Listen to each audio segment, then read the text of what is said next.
Hello guys, how are you doing?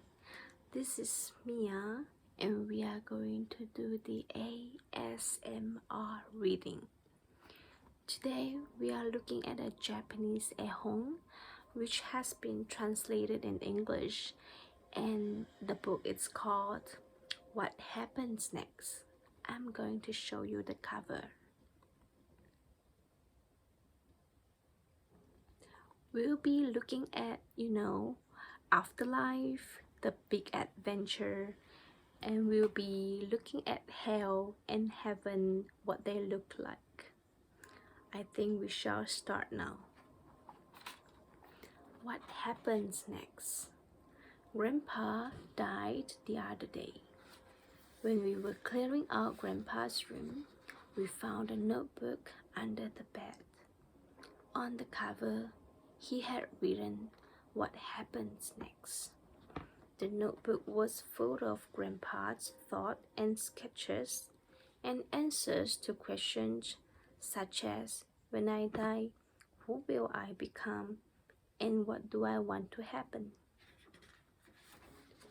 On the first page, it says, plans for the next big adventure. When I die, I will head straight to the ghost center. There, I will become see-through before going back to make sure I left everything in order in the living world. If at the ghost center, they decide my spirit can live on, I will make my way up to heaven.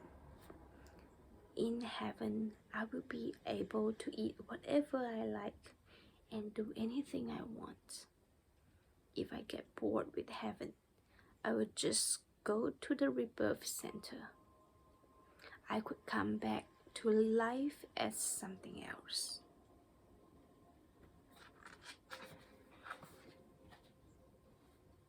Things Grandpa will need to pack for heaven: reading glasses, driving license, wallet, tissues, notepad and pen, plasters, carrier bag, camera, spare clothes, face clothes, toothbrush, chocolate bar, favorite pillow.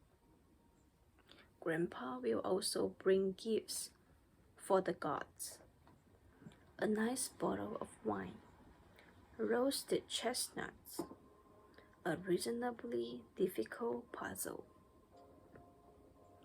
Things Grandpa would be happy to be reborn as: a rich old lady's cat, the baby of the family, a pizza chef, a tote bag, a turtle, an olive tree, a koala in the zoo, a quiz champion, a jellyfish, an elephant keeper, a coffee grinder, an astronaut.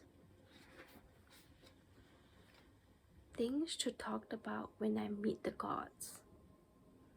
I will ask him questions like, which one of you decide how long we live for, and ask them for answers to the world's biggest mysteries.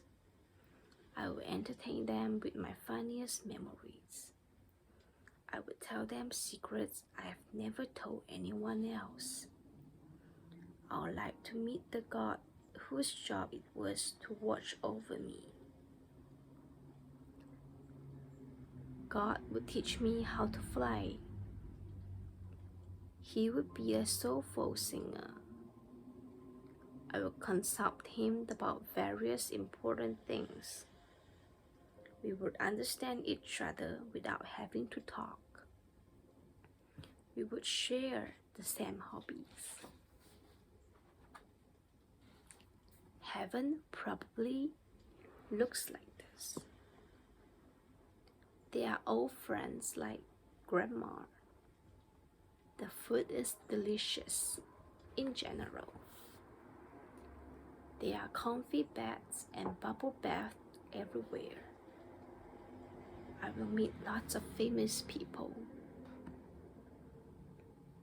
I will be able to change my hairstyle as often as I can and as I want. What lovely voice.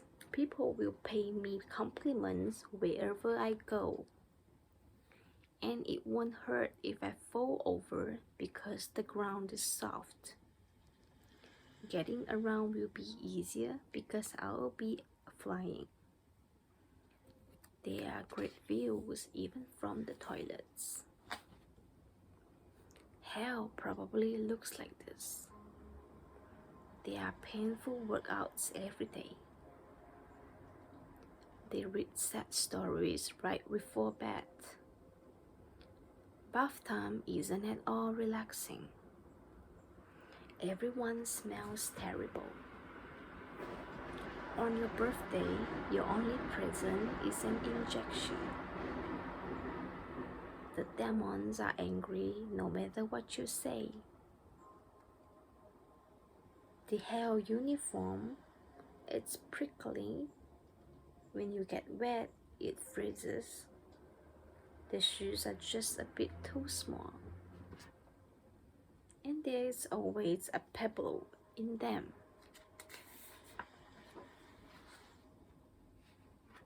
How grandpa's like his grave to look like a bench shape, tower shaped, bathhouse shaped, tumbling shaped, designed so visitors can take photos with, made from building blocks, grows tangerines, dinosaur shape, ball shaped, shaped like an adventure slide. Ways Grandpa could keep an eye on people in the living world. Become the moon, or an apple, a cotton bud, a plastic bag blowing in the wind, a spoon in the jam, or a seat in the bathroom, or a flyer people hang out on the streets. Souvenirs to remind people of me.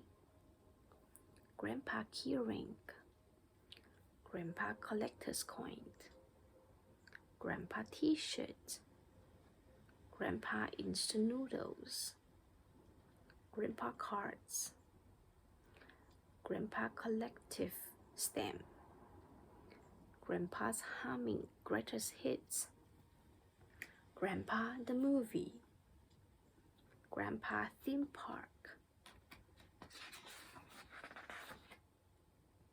As I read Grandpa's notebook, I began to feel a bit better.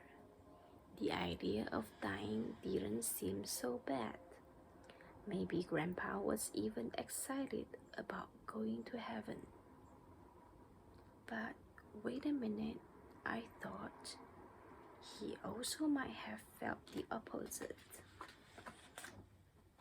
Grandpa might have been really sad and afraid of dying. Is that why he wrote this book? Because he was afraid? Was he imagining these fun things just to stop himself from feeling scared? Look at it again. I think Grandpa would at least have enjoyed writing this notebook. Which was it? Was he scared? Was he excited? Or maybe he was both. Dad, which do you think it was? That's what Dad said. Everyone dies someday and no one knows exactly when. But if you think about what you would want to happen and why, and tell others in a book like this, then when you do die, the notebook is probably a good thing to leave behind, don't you think? Yeah, Dad. About what you said, can I think about what I would want to happen to me? Of course. Okay, I'm going to make my own What Happens Next book. I raced up to buy a notebook. I still don't know what Grandpa really meant in his notebook. I wish I could ask him about it. I thought, I feel sad about not being able to see Grandpa again. But if heaven really is the way Grandpa imagined it, then that makes me feel a little bit better. Thanks goodness for Grandpa's notebook. I sat down with my own notebook. If it were me, what would I want to happen next? Thinking about what I would do after I died made me realize there are still so many things I want to do while I am alive, like overhead kicks, catching a giant fish, being a hero, making an important discovery. What a lot of things to think about. I decided, instead of writing my own What Happens Next, that it would be better to make a notebook called What I Want to Do Now.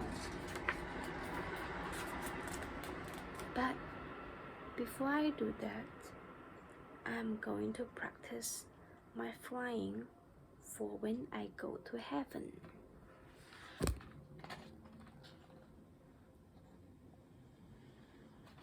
That's the end of the story.